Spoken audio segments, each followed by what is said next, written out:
Courtney, President Zelensky saying ahead of these talks that Ukraine's future remains uncertain without continued U.S. support. What does U.S. support of Ukraine look like right now? So over the past 3 years, the U.S. has poured about $50 billion worth of weapons and equipment into Ukraine. There's another $20 billion that are already committed to Ukraine. But the big question, Jose, is will that $20 billion worth of equipment, much of it is spaced out over months and even years, will that actually make its way to Ukraine? And the reality is we just aren't getting good answers to that question. Right now, we are awaiting what's going to happen out of these talks tomorrow in Saudi Arabia to see if there's some sort of an agreement. But I just spent the weekend in Munich speaking with dozens and dozens of officials from countries all over the world, many of them Europe and Eastern Europe. And there was one consistent concern here, and that is about those security guarantees that the United States and the world needs to provide to Ukraine if, in fact, there's going to be a ceasefire and then any kind of an enduring peace. United States senior officials in the Trump administration called those security guarantees directly into question last week, starting with the Defense Secretary Pete Hegseth, who made in prepared remarks to the Ukraine Defense Contact Group on Wednesday. Just for perspective, the Ukrainian defense minister sitting 3 seats away from him, he said that the United States does not see Ukraine as a member of NATO being a realistic eventuality or realistic outcome of these discussions. Jose, that caused a firestorm among U.S. allies, close U.S. allies who've been working to help support Ukraine for these last 3+ years. People are very concerned about what these security guarantees will really look like. And I know that Trump administrations have been defending the fact, Trump administration officials have been defending the fact that the United States in this preliminary discussions, whatever we want to call is happening in Saudi Arabia, the U.S. meeting directly with Russia, and that there would be follow-on conversations with Zelensky. European officials are also meeting in Paris today as part of this emergency summit. The reason that they are so concerned about not being a part of these early discussions is another theme that also came out of Trump administration officials last week, and that is the need for Europe to take over more of its own defenses. The reason that there has been such a groundswell of concern about these bilateral discussions between U.S. and Russia is, on one hand, the Trump administration is saying, Europe, Ukraine, you need to take over more responsibility for your own security. But hey, at the same time, we're going to have discussions about Europe and Ukraine's security without involving any of you. That is the disconnect that is causing so much concern. That is the disconnect that has led these European leaders to meet in Paris today, while the U.S. is meeting separately with Russia in Saudi Arabia, Jose.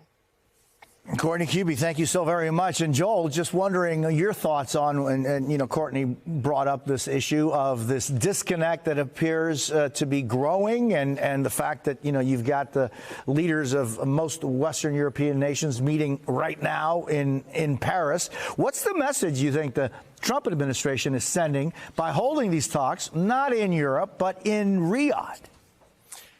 Well, you know, Jose, the disconnect is real and it is intentional. What could have happened last week in Munich is that the United States could have worked with our allies to develop a common position and negotiate them with Vladimir Putin from a position of strength alongside Ukraine. But that's not what's happening. Instead, a cold message was sent to Europe about basically you're on your own here.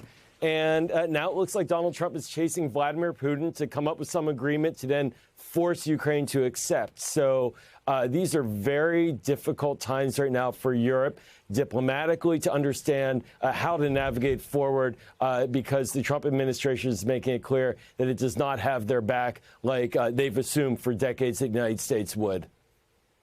Yeah, I mean, Joel, the fact that the Trump administration clearly considers that the importance, impact, and even just relative importance, repeating that, is no longer in Paris or Madrid or even London. It's in Riyadh, and the ever-growing presence of Saudi Arabia as a power player. Yeah, Jose, you're right. Look, Riyadh, Saudi, it is, first of all, Mohammed bin Salman was the first leader that Donald Trump called when he took the Oval Office a few weeks ago. He's going to Riyadh, obviously, because that is what he views as the center of his universe and where he wants to really build a deep relationship. But I think, again, the optics of having us, the United States, negotiating with Russia in Riyadh in a formal official setting. Now, remember, this is at the Secretary of State and Foreign Minister level. This is not the same as some phone calls here and there with President Zelensky to kind of talk just like he spoke with Putin. These are actual, real, hard, official negotiations convened by the Saudis. Europe has reason to be suspicious. There's a long history in Europe of what happens when countries invade other countries, divide them up, and then there's nobody to provide security. We've seen this in the 30s. It led to World War II. That's why there is a NATO, to avoid these kinds of dynamics. And now it looks like we're laying the groundwork again to create insecurity in Europe, which is very dangerous.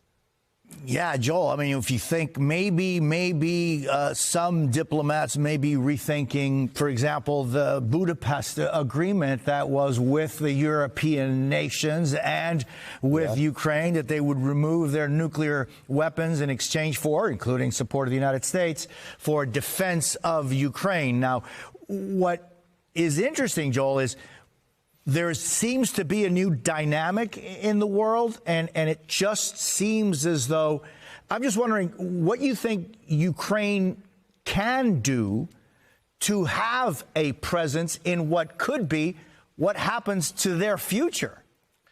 Well, we're seeing it now, for example, with the interview with President Zelensky. We're seeing him put forward red lines and ideas of what he wants to see in negotiating position B. But, of course, what he's going to have to do now is align with his European allies, and they have to look at each other and say, we're in it on our own right now. It's Ukraine plus European countries. And he does have some tools. He has the minerals that, of course, the Trump team wanted to try to capture 50% of last week. He has other rhetorical tools. He can remind Donald Trump that Vladimir Putin is not to be trusted. No matter how much you want to deal with Putin, it's not really worth the paper that it's signed on unless there's real teeth to it. But I think he's going to have to unify with the Europeans and put up a common front. There will be a moment where he is challenged to accept what Vladimir Putin negotiates with Donald Trump. And that's going to be a real test, because it's quite likely that he could see his losing military aid ultimately as part of it if he turns away from that deal.